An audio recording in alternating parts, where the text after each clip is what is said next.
5 তারিখের পর কি হয়েছে, 5ই আগস্টের পর কি হয়েছে, সারা দেশের সব রাজনৈতিক সংগঠন একত্রিত হয়েছে, ঐক্যবদ্ধ হয়েছে, বিএনপি আটকাও, বিএনপি কে প্রতিরোধ করো, বিএনপি ঠেকাও।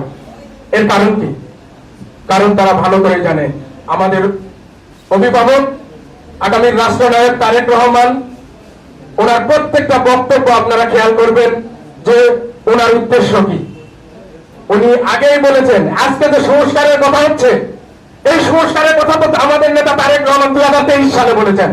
আজকে যে কথা হচ্ছে যে একজন 2 বারের বেশি প্রধানমন্ত্রী থাকতে পারবেন না, এটা আমাদের নেতা তারেক রহমান 2023 সালে বলেছেন। কিন্তু তবুও সংস্কার নামে যে নির্বাচন যে বিলম্ব করা হচ্ছে, এর কারণ কি জানেন? সংস্কার না, এর মূল উদ্দেশ্য হচ্ছে বিএনপি ঠেকাও। আর কিছু অনুপ্রবেশকারী একেবারে উদ্দেশ্য প্রণোদিত ভাবে দলীয় শৃঙ্খলার পরিপন্থী কিছু অনৈতিক কর্মকাণ্ডে জড়িত হচ্ছে।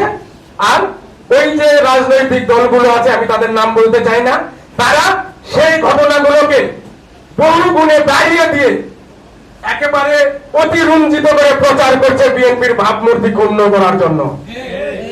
আপনাদের লক্ষ্য থাকবে, তারা যেভাবে অতিরঞ্জিত করে প্রচার করছে বিএনপির ভাবমূর্তি ক্ষুণ্ণ করার জন্য, প্রকৃত